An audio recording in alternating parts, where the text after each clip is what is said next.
Do you remember John Wayne, who was nicknamed Duke Wayne during Hollywood's golden age in the 20s?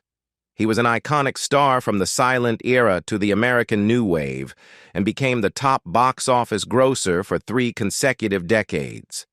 It seemed that John Wayne would have a fulfilling life, but ironically his alcoholism ruined everything.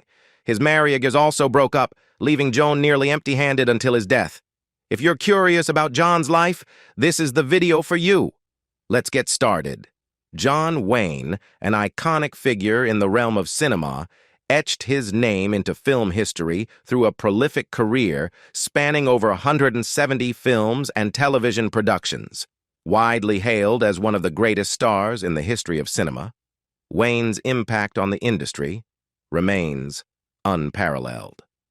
Born Marion Robert Morrison on May 26, 1907, in Winterset, Iowa, John Wayne became a symbol of American heroism and rugged individualism on the silver screen.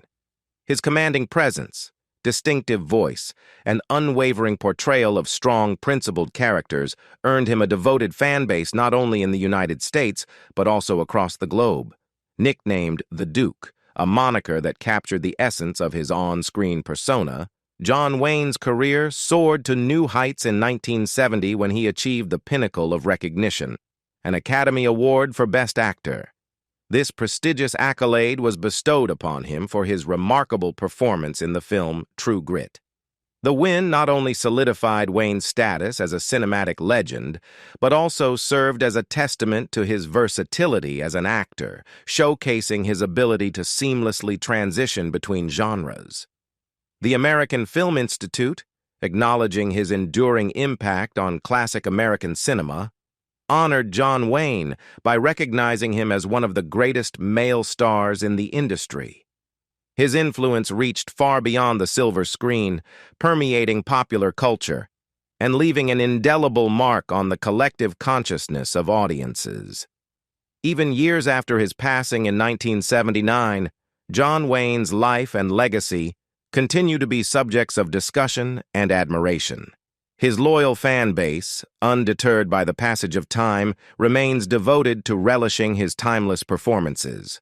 The Duke's characters, whether riding across the western frontier or embodying the spirit of a resilient nation, continue to resonate with audiences of all ages.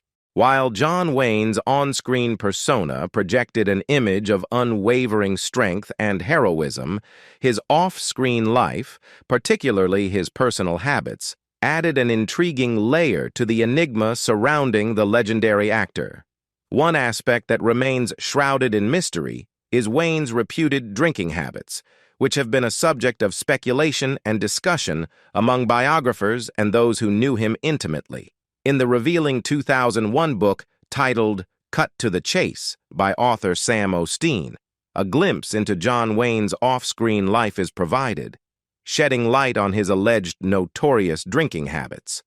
Osteen claimed that studio directors were aware of Wayne's preferences, and as a result, they scheduled scenes for him to shoot before noon. According to Osteen's research, it was a well-known fact that Wayne would indulge in a drink after noon, and this habit had the potential to transform him into what was described as a mean drunk.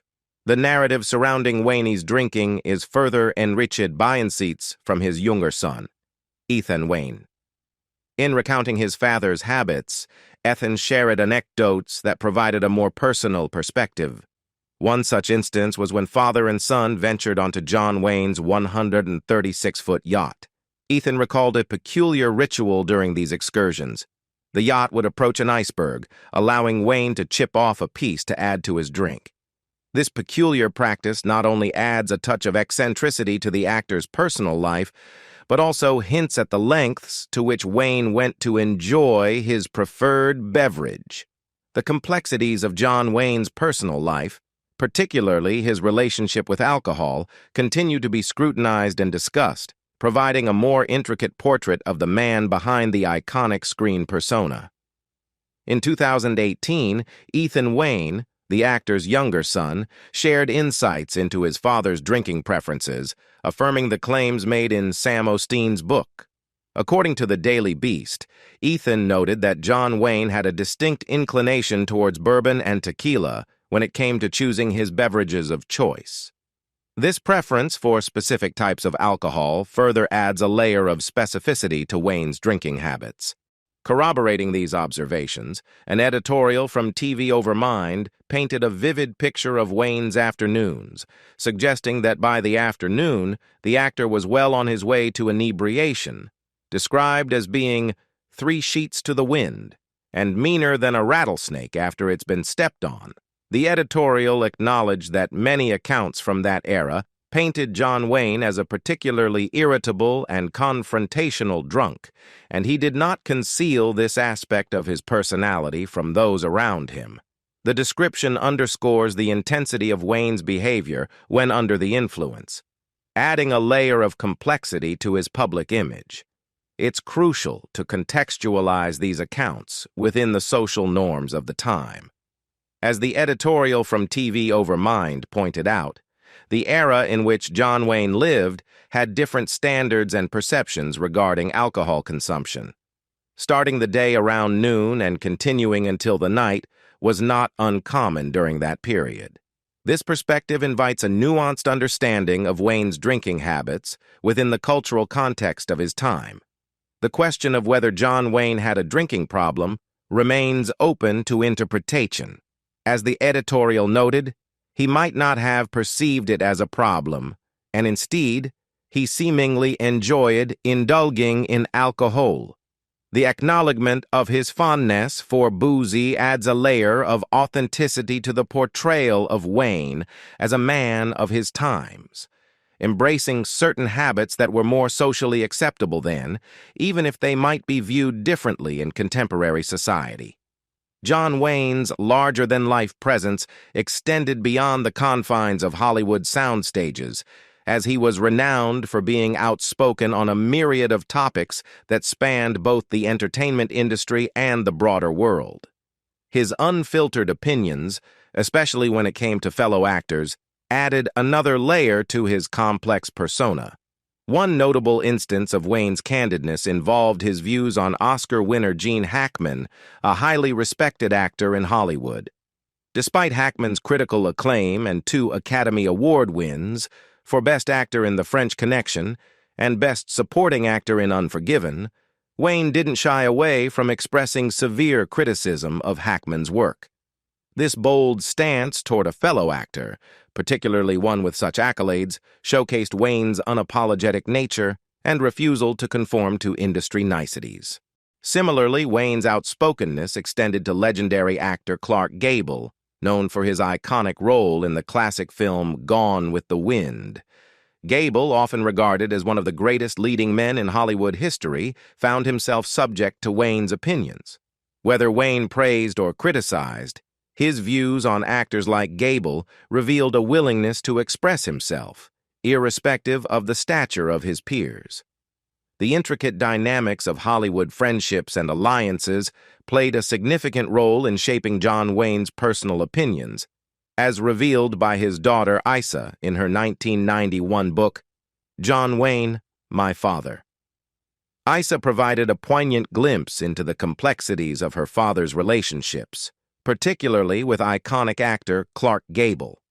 Isa recounted how her father's perception of Gable was influenced by a falling out between Gable and John Ford, a close friend and longtime collaborator of John Wayne. According to Isa, Wayne harbored a sense of loyalty that extended beyond the screen, and any perceived disloyalty to friends and allies was something he could not overlook. The rift between Gable and Ford during the filming of Mogambo had apparently deeply affected their relationship, creating a lasting feud that simmered for years. Isa's narrative suggested that Wayne's criticism of Gable, whom he had called handsome but dumb multiple times, might have been linked to his unwavering loyalty to John Ford. In Wayne's view, any act of disloyalty or support for their enemies was strictly forbidden. The complex interplay of personal relationships and professional alliances within the tight-knit Hollywood community left a lasting impact on Wayne's perceptions. Furthermore, Aissa revealed her father's steadfast commitment to standing by his old friend in the face of conflict. She articulated that according to John Wayne's personal code, if Gable took on John Ford, Wayne was duty-bound to stand by his old pal. In this context, Wayne's description of Gable as extremely handsome in person, but ultimately an idiot, reflected the tension and loyalty that characterized his relationships in the film industry. Scott Eamon's exploration of John Wayne's life in John Wayne, The Life and Legend unveils a side of the iconic actor that few were privy to. The book delves into Wayne's personal struggles, laying bare the challenges he faced in his relationships, his constant quest for respect, and the internal conflict between the persona he projected on-screen and the man he was off-screen. One significant aspect of Wayne's personal life explored by Eamon is the haunting shadow cast by 3 failed marriages and strained relations with his children. Despite his larger-than-life presence on the silver screen, Wayne grappled with personal challenges, striving to earn the respect he believed he deserved. His sensitivity and artistic inclinations, qualities often hidden behind the tough exterior of his film roles, added a layer of complexity to the man behind the legend. Eamon's narrative highlights the paradox in Wayne's career. For 25 years, from 1949 to 1974, Wayne stood among the world's top box office stars. However, his relentless work schedule wasn't fueled by a passion for acting, but rather by financial insecurities stemming from bad business deals and betrayals by friends. This revelation paints a picture of a man driven not by love for his craft, but by the necessity to secure his financial well-being. Despite the adulation he received from audiences worldwide, Wayne grappled with an internal struggle. He battled against his inner demons, attempting to reconcile the public image of John Wayne with his personal insecurities and failures. The disconnect between the on-screen persona and the private man led Wayne to admit, "The guy you see on the screen really isn't me." He acknowledged being Duke Morrison and not the film personality known as John Wayne. In a poignant revelation, Wayne confessed to the internal conflict he faced, stating, "I know him well. I'm Duke Morrison, and I never was and never will be a film personality like John Wayne. I have to be. I make a living out of him." This candid admission sheds light on the toll that portraying the legendary character off-screen took on Wayne. The facade he maintained for the public was, in reality, tearing the actor apart. Angus T Jones. Angus T Jones achieved extraordinary success as one of the highest-paid child actors in the history of television during his tenure on 2.5 Men. The young actor made a lasting mark with his portrayal of Jake Harper, the lovable troublemaker whose antics became a standout element of the popular sitcom. Jones's journey on 2.5 Men commenced on a strong note, marked by a generous signing bonus that reflected the anticipation surrounding the young actor's potential. As the series progressed, so did Jones's earnings, reaching an impressive milestone of over $200,000 per episode. This substantial compensation underscored the significance of his role in the ensemble cast and the widespread appeal of the mischievous yet endearing character he brought to life. The pinnacle of Angus T Jones's financial success on the show was evident in his later seasons, where his per-episode salary soared to an impressive $300,000. This figure not only highlighted his invaluable contribution to the series, but also solidified his status as one of the highest-earning young actors in the industry at the time.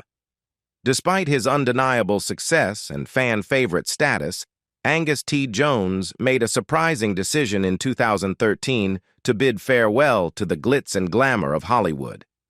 This move marked the end of a lucrative acting career that had seen him rise to unprecedented heights in the realm of child actors. Jones's departure from the industry was met with a mix of surprise and curiosity, leaving fans and the entertainment community speculating about the motivations behind his decision. Angus T. Jones's departure from Two and a Half Men in 2013 marked a significant turning point in his life, driven by a profound religious transformation that led him to denounce the series as filth. This unexpected shift in perspective resulted in Jones expressing regret for his strong remarks about the show, emphasizing the personal evolution he underwent during this period. Despite his initial criticism, Angus T Jones made a cameo appearance in the final episode of Two and a Half Men in 2015, signaling a reconciliatory moment with the series and his former colleagues. This cameo appearance suggested a degree of closure and reflected Jones's willingness to participate in the conclusion of a show that had been a major part of his life and career. However, before his breakthrough role in the 1939 Western drama Stagecoach, Wayne spent a decade refining his persona. According to Scott Amon, the author of John Wayne, The Life and Legend, Wayne meticulously honed elements of his identity, including his voice, name, walk, and overall attitude.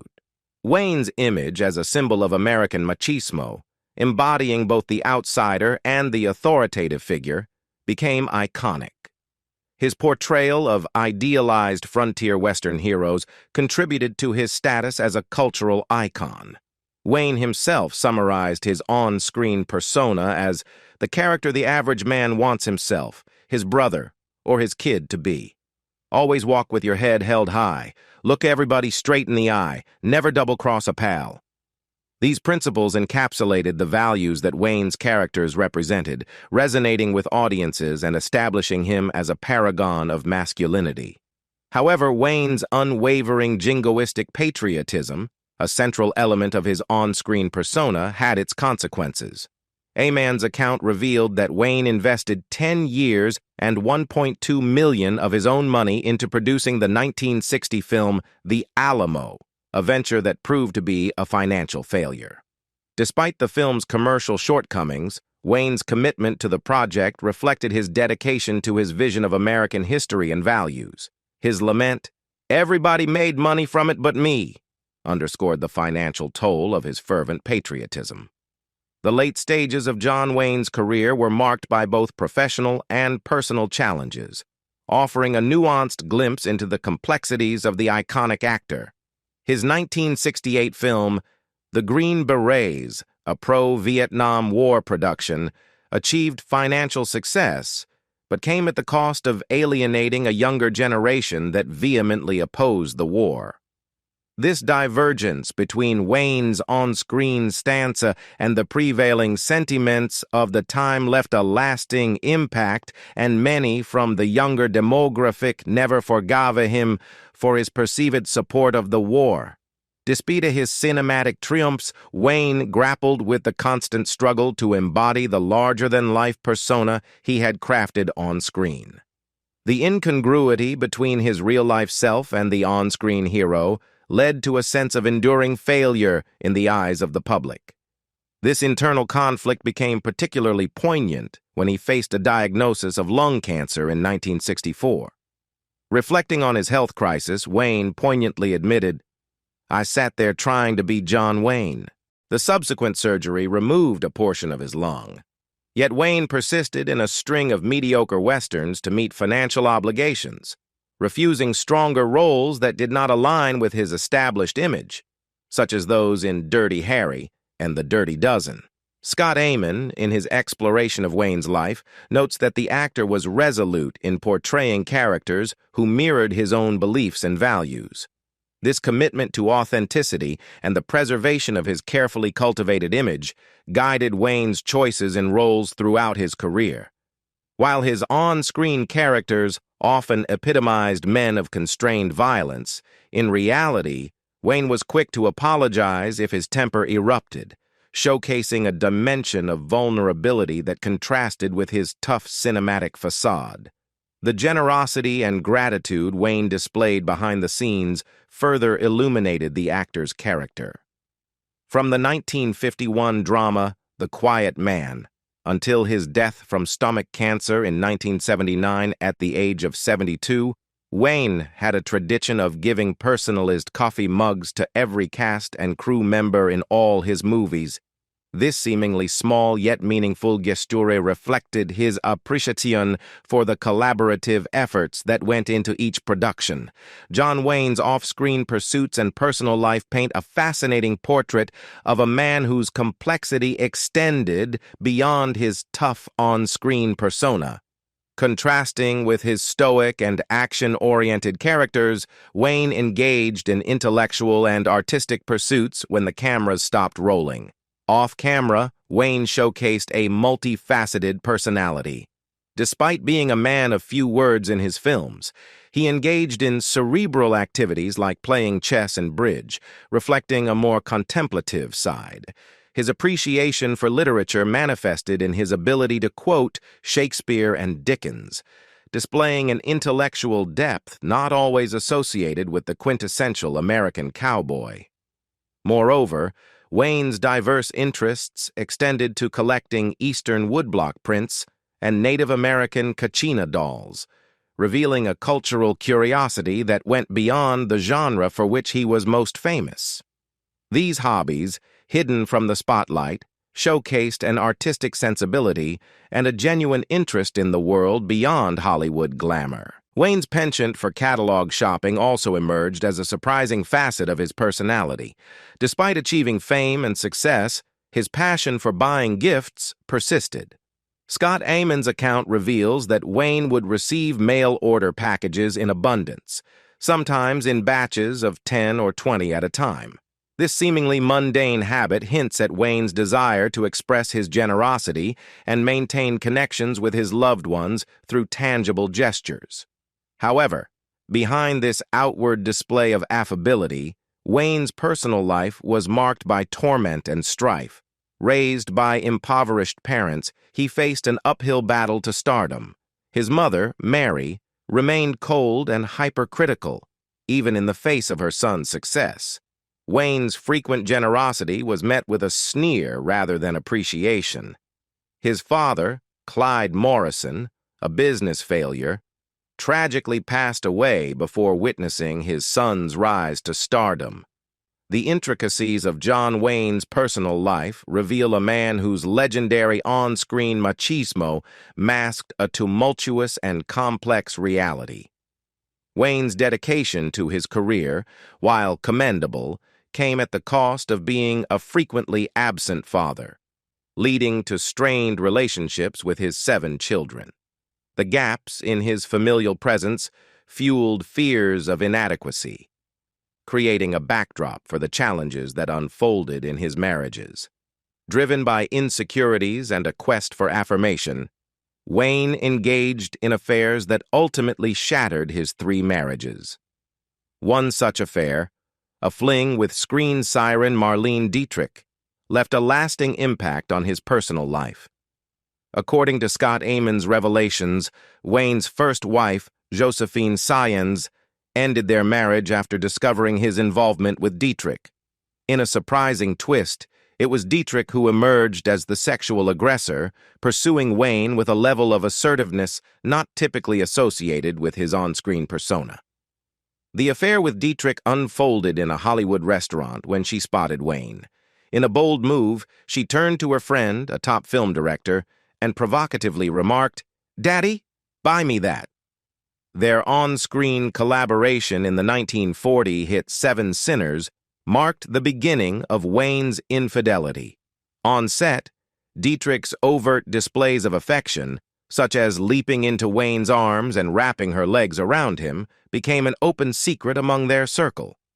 Wayne, known for his on-screen stoicism, confided in friends that Dietrich provided him with the best sexual experience of his life. Remarkably, Wayne displayed a level of tolerance and acceptance that contrasted with his tough image. He did not complain when Dietrich spent time with her close lesbian friends, emphasizing the complexity of their relationship. However, Wayne's real-life indecisiveness became apparent when he promised his wife, Josephine, to end the affair if she stopped complaining about Dietrich. When her protests persisted, Wayne candidly admitted, "That's when I knew the marriage was over." Despite this acknowledgement, the on-off affair with Dietrich continued for an astonishing 20 years. His second marriage to Esperanza Diaz was a volatile 7-year roller coaster ride, reflecting the challenges he faced in maintaining stable relationships. The difficulties extended into his third marriage with Peruvian-born actress Pilar Palette, who left him 6 years before his death, despite never officially divorcing. Palette voiced grievances about Wayne's frequent absences, even when he wasn't working, stating that despite his claims that family came first, there were times when they couldn't compete with his career or his dedication to the Republican Party. Wayne's womanizing tendencies persisted into his final years, during which he lived with his secretary, Pat Stacey. Despite his personal life being a source of constant scrutiny and speculation, Wayne's commitment to portraying the image of John Wayne remained unwavering. This dedication was not without its sacrifices. The actor wore a wig in every movie after 1948, underwent plastic surgery in 1969 to remove crow's feet around his eyes, and in later years, wore 3-inch lifts in his shoes as his 6'4" frame shrank with age. Throughout much of his career, Wayne grappled with the self-imposed rule of portraying all-American role models. However, towards the end of his illustrious career, he took a daring departure from this norm, winning an Oscar for his role in the 1969 Western True Grit. In this film, he played Marshal Rooster Cogburn, an over-the-hill drunkard, a departure from the heroic characters he had become synonymous with. Wayne described it as his first decent role in 20 years, and an opportunity to play a character role instead of John Wayne. What do you think about the events in John Wayne's career? Leave us your comments in the section below. We hope you have found this helpful video. Don't forget to leave a like, share, and subscribe to the channel if you like it. Thank you for watching this, and see you in the next videos. Goodbye.